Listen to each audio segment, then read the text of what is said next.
আজ সকাল 8:20 নাগাদ পশ্চিমবঙ্গের প্রাক্তন মুখ্যমন্ত্রী এবং কমিউনিস্ট পার্টির বর্ষীয়ান নেতা শ্রী বুদ্ধদেব ভট্টাচার্য পরলোক গমন করেছেন।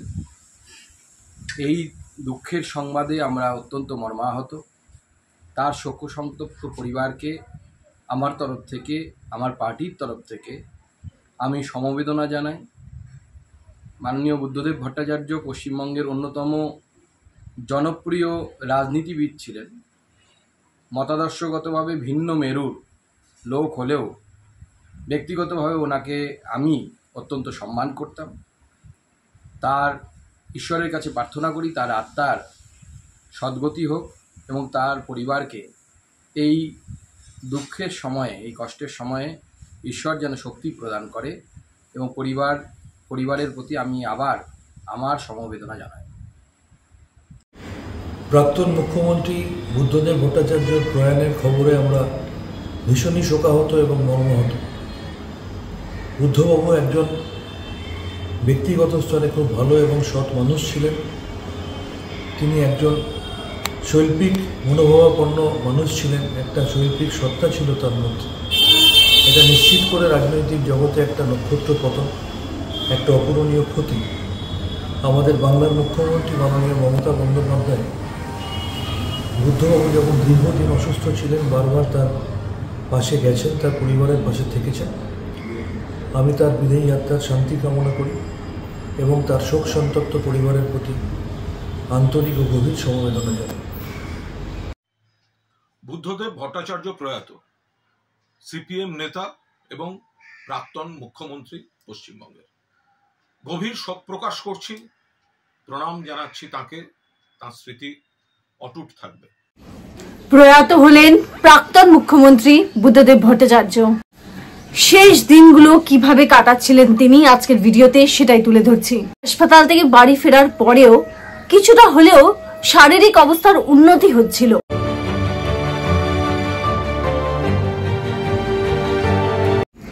বাম শাসনের দ্বিতীয় এবং শেষ মুখ্যমন্ত্রী বুদ্ধদেব ভট্টাচার্য শেষ নিঃশ্বাস ত্যাগ করলেন তিনি। 80 বছর বয়সে বুদ্ধদেব ভট্টাচার্য পরলোকে গমন করলেন। তবে এই শেষ কয়েকটা দিনেও কিন্তু অনেকটাই অসুস্থ ছিলেন তিনি। 29শে জুলাই তাকে ভর্তি করা হয়েছিল দক্ষিণ কলকাতার আলিপুরের একটি বেসরকারি হাসপাতালে। 9 আগস্ট তাকে কিন্তু বাড়িতে ফিরিয়ে আনা হয়। তারপরে তার শারীরিক অবস্থা কিন্তু একটু আপ ডাউন এইভাবেই চলছিল। তবে শেষমেশ বৃহস্পতিবার ঠিক সকাল 8:20 নাগাদ তার মৃত্যু ঘটনা ঘটে। অর্থাৎ এই গোটা বিষয়টার যে খবর সেটা কিন্তু বেরিয়ে আসে পাম এভিনিউতে যে বাড়িতে তিনি থাকতেন সেখান থেকে। তার সন্তান তিনি কিন্তু এই খবরটি জানান এবং তারপরেই গোটা সোশ্যাল মিডিয়া জুড়ে বিভিন্ন সংবাদ মাধ্যমে শুধুমাত্র একটাই খবর, কারণ তিনি হলেন বুদ্ধদেব ভট্টাচার্য, এমন একজন ব্যক্তি যিনি রাজনীতির ঊর্ধ্বে। আজকে শুধু আমি এই কথাটাই ভিডিওর মাধ্যমে বলছি না, এই কথাটা কিন্তু মনে প্রাণে প্রত্যেকটা বাঙালি, প্রত্যেকটা বাংলার মানুষ, এমনকি রাজনৈতিক ব্যক্তিত্বরা নির্বিশেষে, যে কোনো দলের নির্বিশেষে এটাই বিশ্বাস করেন মনে প্রাণে। বিরল মানে শুধুমাত্র পশ্চিমবঙ্গে বললে হবে না, কিন্তু বলা যেতে পারে রাজনৈতিক গোটা বিশ্বের রাজনীতিতেই হয়তো তিনি এমন একজন যাকে কালিমালিপ্ত করা সম্ভব হয়নি, বিরোধী পক্ষের পক্ষেও এটা সম্ভব হয়ে ওঠেনি। এমন একজন মানুষ ছিলেন তিনি। আমরা জানি জ্যোতি বসুর পরে কিন্তু তিনি দায়িত্ব সামলান মুখ্যমন্ত্রীর পদে, এবং যখন জ্যোতি বসু মুখ্যমন্ত্রীর পদে ছিলেন তারপরে তিনি অসুস্থ থাকছিলেন বেশ কিছু সময় ধরে। সেই সময় কিন্তু তিনি উপমুখ্যমন্ত্রীর পদে কাজ করছিলেন বুদ্ধদেব ভট্টাচার্য। আর তারপরে আমরা জানি দীর্ঘ একটা বছরে তার সেই জার্নি বলা যেতে পারে, সফর বলা যেতে পারে মুখ্যমন্ত্রী পদে। আর তারপরে সিঙ্গুর আন্দোলনের মাধ্যমে যেভাবে বাম জমানার শেষ হলো, সেইভাবে তাকেও কিন্তু রাইটার্স বিল্ডিং ছেড়ে বেরিয়ে যেতে হলো। এবং সেই দিনও অনেকেই বলেছিলেন যে বুদ্ধদেব ভট্টাচার্য যে পদক্ষেপটা নিয়েছিলেন, মানুষ অনেক বছর পর বুঝতে পারবেন যে বাংলার মানুষের জন্য কতটা সঠিক সিদ্ধান্ত নিয়েছিলেন বুদ্ধদেব ভট্টাচার্য। আজ হয়তো মনে প্রাণে অনেকে বিশ্বাস করলেও জনসমক্ষে সে কথা বলতে পারেন না। এমন একজন মানুষ যিনি বা যার নাম কিন্তু ইতিহাসের পাতায় চিরস্থায়ী হয়ে থাকবে। বুদ্ধদেব ভট্টাচার্য সক্রিয়ভাবে রাজনীতিতে কখন নামেন, তার হাতে খড়ি কিন্তু হয়েছিল খাদ্য আন্দোলনের মাধ্যমে। তার আগে তিনি কিন্তু প্রেসিডেন্সিতে পড়াশোনা করছিলেন এবং সেখানে সাহিত্য নিয়ে তিনি পড়াশোনা করতেন। আপনারা সবাই জানেন যে সাহিত্য চর্চা তার অন্যতম ভালোবাসার জায়গা ছিল। তবে তিনি 1966 সালে সিপিএম এ কিন্তু যোগ দিয়েছিলেন। বলা ভালো তাকে এক প্রকার খুঁজেই বার করা হয়েছিল, এমনটা কিন্তু বলা হয়। আর সমস্ত টাইমলাইন ধরে আজকে আপনাদেরকে কয়েকটা ইনফরমেশন দেব। আর তার ঠিক 2 বছর পরেই পশ্চিমবঙ্গের দ্য ডেমোক্রেটিক ইউথ ফেডারেশনের সেক্রেটারি হিসাবে তার নির্বাচন ছিল। এরপর তিনি সিপিএম এর পশ্চিমবঙ্গ রাজ্য কমিটির সদস্য হন। তার রাজনৈতিক উত্তরণে কেউ কিন্তু কালিমা খুঁজে পায়নি, বিরোধীরাও পায়নি, যেটা আপনাদেরকে আগে বলছিলাম। এরপর পশ্চিমবঙ্গে প্রবেশ করলো নতুন এক পর্ব, 1977 রাজ্যে বামফ্রন্টের দায়িত্ব গ্রহণ। 77-এর নির্বাচনে উত্তর কলকাতার বিধায়ক নির্বাচিত হন বুদ্ধদেব বাবু। দায়িত্ব পান তিনি তথ্য এবং জনসংযোগ বিভাগে, যা পরে তথ্য সংস্কৃতি বিভাগ হয়।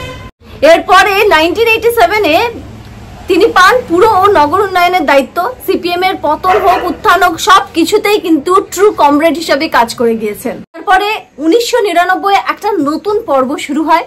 কি হয়, জ্যোতি বসু মুখ্যমন্ত্রিত্ব কালের শেষ লগ্ন একদম। জ্যোতিবাবুর শরীর কিন্তু ভালো থাকতো না। উপমুখ্যমন্ত্রী হলেন কে? বুদ্ধদেব ভট্টাচার্য। 2000 সালের 6 নভেম্বর মুখ্যমন্ত্রীর চেয়ারে প্রথম অধিষ্ঠান তার।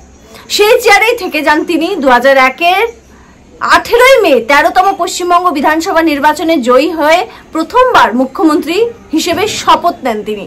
2006 সালেও এলো প্রবল জয়। সেই জয়ের ইতিহাস আজও গায়ে কাটা দেয়। ভোটের কিছুদিন আগেই অনিল বিশ্বাস মারা যান। তিনি বুঝেছিলেন তার দল জিতবে। সেবারের নির্বাচনে তাদের কাছাকাছি কিন্তু কোনো দল ছিল না, এমন একটা পরিস্থিতি ছিল। এবং রাজ্য জুড়ে সেদিন শুধু লাল রং আর লাল আবির খেলা হয়েছিল, কারণ রেকর্ড আসন জিতে 7বার সরকার গঠন হয়েছিল। জয়গাথা এখানেই শেষ। সেটাই ছিল লাল আবিরের খেলার আনন্দ। তারপরে ভরাডুবি আমরা সকলেই জানি। আর বুদ্ধদেব ভট্টাচার্য এমন একজন ব্যক্তিত্ব যাকে দেখা গিয়েছে যে মমতা বন্দ্যোপাধ্যায়ের সঙ্গে কিন্তু সেই মুহূর্তের রাজনৈতিক লড়াই মুখোমুখি ভাবে চলছিল তার। সেই লড়াইতে জনগণের সমর্থন কিন্তু পেয়ে যান মুখ্যমন্ত্রী, যিনি এখনকার মুখ্যমন্ত্রী আর কি, মমতা বন্দ্যোপাধ্যায়। আর সেই সময় বিদায় নিতে হয় বুদ্ধদেব ভট্টাচার্যকে। অনেকেই বলেন যে দলের যে ভুল, সেই মাসুলটা দিতে হয়েছিল বুদ্ধদেব ভট্টাচার্যকে। দলের ভুল সিদ্ধান্ত, দলের ভুল নীতি, সেই মাসুলটাই তিনি দিয়েছিলেন। তবে রাজনৈতিক ময়দান ছেড়ে মমতা বন্দ্যোপাধ্যায়ও কিন্তু তার মাথা নত করতেন বুদ্ধদেব ভট্টাচার্যের সামনে, তাকে সম্মান জানাতেন সবসময়। কি আজকের এই মৃত্যুর তার ঘটনা বা যে খবরটা পেয়ে সোশ্যাল মিডিয়ায় কিন্তু যেন মানুষের চোখের জল নেমে আসছে। বিভিন্ন দলের দল নির্বিশেষে মানুষের বা রাজনৈতিক ব্যক্তিত্বরা শোক প্রকাশ করছেন। ইতিমধ্যে মমতা বন্দ্যোপাধ্যায় শোক প্রকাশ করেছেন, শুভেন্দু অধিকারী শোক প্রকাশ করেছেন। আর কিছুক্ষণের মধ্যেই নিশ্চয়ই যখন খবরটা পাওয়া যাবে, গোটা দেশ জুড়ে নিশ্চয়ই সকলে শোক প্রকাশ করবেন। আর তার সঙ্গে তৃণমূল কংগ্রেসের পক্ষ থেকে কি বলা হয়েছে চলুন শুনে নিই একবার। প্রাক্তন মুখ্যমন্ত্রী বুদ্ধদেব ভট্টাচার্যের প্রয়াণের খবরে আমরা ভীষণই শোকাহত এবং মর্মাহত। বুদ্ধবাবু একজন ব্যক্তিগত স্তরে খুব ভালো এবং সৎ মানুষ ছিলেন। তিনি একজন শৈল্পিক মনোভাবাপন্ন মানুষ ছিলেন। একটা শৈল্পিক সত্তা ছিল তার মধ্যে। এটা নিশ্চিত করে রাজনৈতিক জগতে একটা নক্ষত্র পতন, একটা অপূরণীয় ক্ষতি। আমাদের বাংলার মুখ্যমন্ত্রী মাননীয় মমতা বন্দ্যোপাধ্যায় বুদ্ধবাবু যখন দীর্ঘদিন অসুস্থ ছিলেন বারবার তার পাশে গেছেন, তার পরিবারের পাশে থেকেছেন। আমি তার বিদেহী আত্মার শান্তি কামনা করি এবং তার শোক সন্তপ্ত পরিবারের প্রতি আন্তরিক ও গভীর সমবেদনা জানাই। আজ সকাল 8:20 নাগাদ পশ্চিমবঙ্গের প্রাক্তন মুখ্যমন্ত্রী এবং কমিউনিস্ট পার্টির বর্ষীয়ান নেতা শ্রী বুদ্ধদেব ভট্টাচার্য পরলোক গমন করেছেন। এই দুঃখের সংবাদে আমরা অত্যন্ত মর্মাহত। তার শোকসন্তপ্ত পরিবারকে আমার তরফ থেকে, আমার পার্টির তরফ থেকে আমি সমবেদনা জানাই। মাননীয় বুদ্ধদেব ভট্টাচার্য পশ্চিমবঙ্গের অন্যতম জনপ্রিয় রাজনীতিবিদ ছিলেন। মতাদর্শগতভাবে ভিন্ন মেরুর লোক হলেও ব্যক্তিগতভাবে ওনাকে আমি অত্যন্ত সম্মান করতাম। তার ঈশ্বরের কাছে প্রার্থনা করি তার আত্মার সদ্গতি হোক এবং তার পরিবারকে এই দুঃখের সময়ে, এই কষ্টের সময়ে ঈশ্বর যেন শক্তি প্রদান করে এবং পরিবারের প্রতি আমি আবার আমার সমবেদনা জানাই। বুদ্ধদেব ভট্টাচার্য প্রয়াত, সিপিএম নেতা এবং প্রাক্তন মুখ্যমন্ত্রী পশ্চিমবঙ্গের। গভীর শোক প্রকাশ করছি, প্রণাম জানাচ্ছি তাকে, তার স্মৃতি অটুট থাকবে। এমন একজন মানুষ ছিলেন বুদ্ধদেব ভট্টাচার্য। তার প্রয়াণে একটা কথা বলতেই হয়, যেটা একটা অধ্যায় শেষ হলো, এমন একটা অধ্যায় যেটা চিরস্থায়ী থেকে যাবে বাংলার ইতিহাসে, বাঙালিদের মনে, বাংলার মানুষের মনে। যেখানেই থাকবেন ভালো থাকবেন। আজকে এটা বলেই শেষ করছি। দেখতে থাকবেন the public pole breaking news. ভালো থাকবেন সকলে।